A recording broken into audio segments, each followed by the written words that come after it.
Question number 1, Mr. David Nicholson. Mr. Speaker, sir, this morning I had meetings with ministerial colleagues and others. In addition to my duties in this House, I shall be having further meetings later today.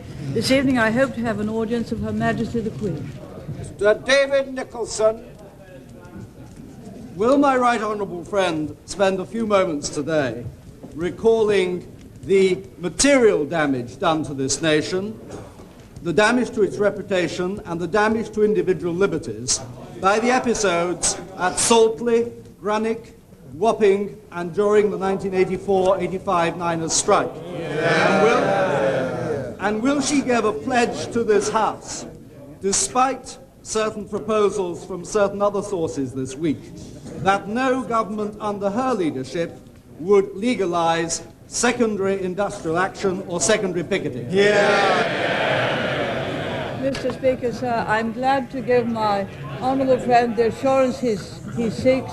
All of us who remember the scenes of those secondary pickets and the terrible intimidation recall also the admiration we had for those who were determined to exercise their right to go to their place of work and had the courage to go through those lines. And I think I heard my right honourable friend say a moment ago that since we brought in our revised laws on secondary picketing and trade union reform, in fact, the number of industrial stoppages last year was the lowest for a very long time. Neil Kinnock. Mr. Speaker, will the Prime Minister confirm, as her Chancellor acknowledged earlier today, that under her government the tax burden on British families is higher than it has ever been under any government in history? Mr. Speaker, I don't think that my right honourable friend, the Chancellor... Order! Order! No, order! Prime Minister. I will confirm that at all levels of income, the actual level of income tax has been reduced on earned income from 83% when we went into Downing Street to some 40% at the top rate, and on the standard rate from 33 pence in the pound to 25 pence in the pound, and the people have done very well, both as to increased income and to reduce tax levels. Yes, Mr. Speaker, and after that disposable income has been obtained, people are then faced with doubled VAT, higher charges, and now the poll tax, which is the reason why, as the Prime Minister should admit, she is charging the highest burden of taxation of any government in history.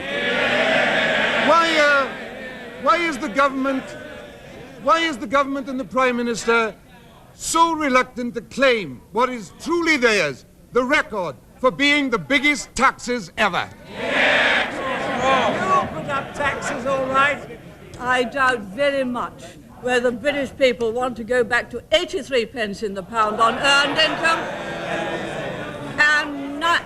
and 98 pence in the pound on savings income, or to have their taxes put up, as I understand the right honourable gentleman would like to. Their incomes have gone up tremendously, and most of them, indeed all of them, have had a substantial increase in their standard of living. Yeah. Does the Prime Minister recall making the promise that the share of the nation's income taken by the state would, under her government, be steadily reduced? She ratted on that promise, of course. But will she now admit that after 11 years, despite oil revenues, asset sales, and the fiddle on the pensioners, they are still the biggest taxes in history? We have by far the biggest income in history, the lowest tax rate since before the war, and perhaps the right honourable gentleman will remember that during Labour government, when the spending went up and up and up, the Chancellor had not the courage to finance it honestly, and so he took a public sector borrowing requirement equal to 9% of GDP, an amount which now would have been equal to borrowing of £44 billion a year. Mr. John Carlyle. Will my right honourable friend confirm that her meeting last Saturday with President de Klerk of South Africa was extremely satisfactory, that she found him a man of integrity and a man of courage and a man in a great hurry for reform? And in these circumstances, will she continue to relax what few economic sanctions we have against that country, and in particular withdraw from the innocuous Gleneagles agreement and resume sporting links with them? Mr. Speaker, I think everyone has been impressed with President de Klerk's integrity and courage. He has embarked upon reforms which will bring an end Order, to... order! No, order! Well, we can't have this a conversation across the chamber. Order! The Prime Minister's answering the question. The Prime Minister. May I perhaps start again, Mr. Speaker? I think everyone who saw or heard him has admired President de Klerk's integrity and the courage. He has embarked upon reforms which are irreversible, which will bring an end to apartheid, and which will, in the end, have, through negotiations, a democratic government on a non-racial basis. I believe that he deserves to be fully supported in the courageous reforms he is making, and I believe there is no place now for sanctions, and I believe, indeed, they're almost irrelevant. That those people who want South Africa to have a prosperous economy should not support sanctions in any way. Mr. Turner Lloyd. True, sir. I refer the honourable gentleman to the reply which I gave some moments ago. Mr. Turner Lloyd. Mr. Speaker, is the Prime Minister aware that last year there were 514 fatal accidents reported to the Health and Safety Executive, reversing the long-term downward trend of deaths at work? Given that kind of background, can the Prime Minister explain why it is that the HSE is presently seeking to make cuts in its establishment? And will she give a guarantee to this House that if they want more money to maintain the level of service that they now provide, or to improve the service, that money will be made available? Mr.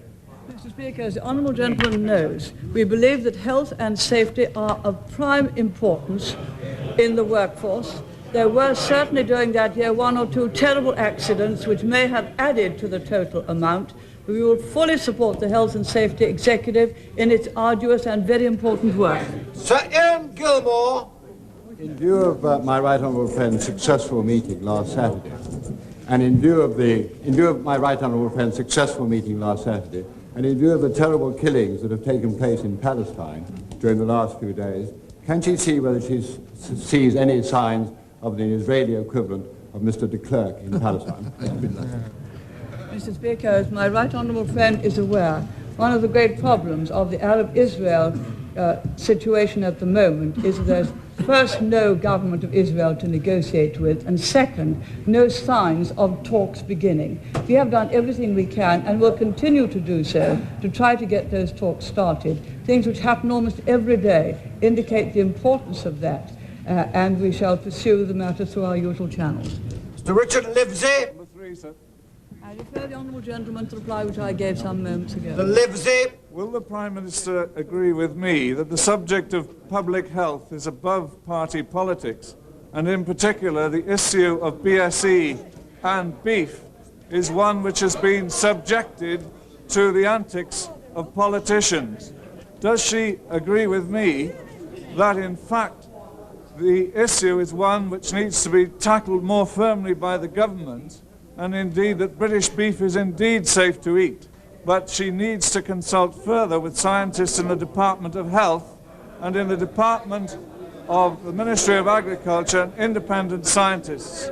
Would she please make a statement on that? Mr. Speaker, I'm not certain whether the honourable gentleman heard or read the debate that went yesterday, and would have heard then my right honourable friend, the Minister of Agriculture, pointing out that we had the Southwood report some time ago and took action upon all of its recommendations. We could not have had a more distinguished scientist. We then appointed Dr. Tyrrell of the Medical Research Council to put further points to him. Any advice he has given, my right honourable friend has taken. we can do no better than to take the very best scientific advice that is available. The Chief Medical Officer has also given his advice, and so we foresaw some of the problems, appointed the scientists, have taken their advice. I do not think the Honourable Member can ask for more. Dr. Ian Twin. Number 4, sir. I refer my honourable friend to the reply which I gave some moments ago. Dr. Twin. Will my right honourable friend join me in condemning the disgraceful attack on graves in the Jewish cemetery in Edmonton and send her sympathy to the family and friends of those who are buried there and have suffered? Mr. Speaker, I gladly respond to my honourable friend's invitation. Indeed, I think everyone in the House would do so. Those attacks, wherever they occurred in the world, were appalling and should never have occurred, and we will all do all we can to see that they don't again, and wish to express our sympathy with those who suffered, and our sympathy indeed with all of the Jewish people everywhere, that they should be reminded of these terrible things once again. Mr. Livingstone. Thank you, Mr. Speaker. Would the Prime Minister agree that she would not be prepared to retain in her cabinet any individual if it could be demonstrated that that person had been prepared to advocate an armed coup against the last Labour government? Will she therefore today... Will she therefore today... No, order! Order! Mr. Livingstone. He take action on the letter from General Sir Walter Walker in which he recounts the details of a mill for which he was present with several city financiers and the member for Cirencester for Tewkesbury, where he had to reprimand the member for Cirencester and Tewkesbury for taking exactly that line. That's right. Mr. Speaker, the honourable member brings out all kinds of tittle-tattle which just are not worthy of reply. The last Labour Prime Minister answered the fundamental part of the honourable member's question, and I have nothing further to add. Dame Elaine Kellett-Bowman. For my honourable friend, the reply which I gave some moments ago. Dame Elaine Kellett-Bowman. Friend confirmed that her government will not raise taxes on people with relatively modest incomes, such as graduate medium-ranking teachers with responsibility allowance, local government officers, or nurses in grade H and I, and then turn round and describe them as very, very high income earners. As the leader of the opposition did in Bootle yesterday, he'd skin them alive. Honourable friend makes her own views felt in her own way. I totally agree with her that many people who really are of medium income, some teachers and nurses and policemen, will be very adversely affected by the proposed increases of tax of the party opposite, and I hope that they will never be put into office to implement those increases in tax. Mr. Merlin Rees.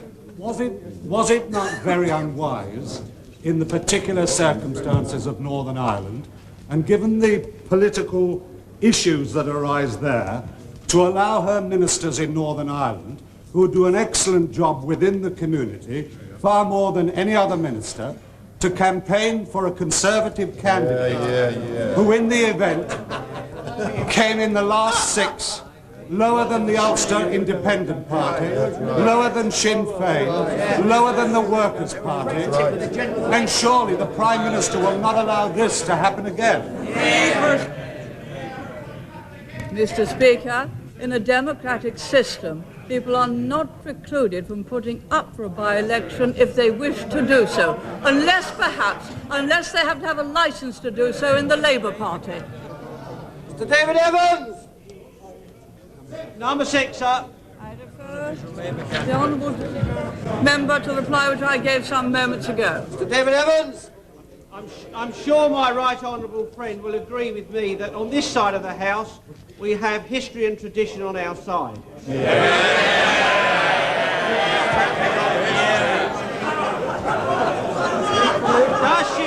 Does she not think that... Order.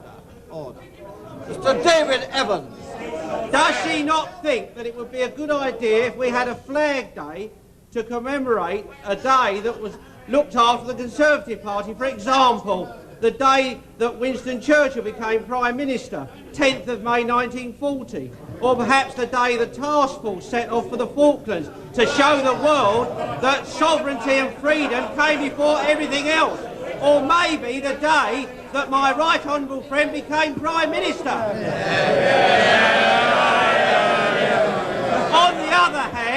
On the other hand, she may agree with me that the most significant day that looked after the Conservative Party was the 1st of October 1983, when the Leader of the Opposition became Leader of the Labour Party and went on to Brighton Beach and fell flat on his face and has been doing just that at 3:15 on Tuesdays and Thursdays.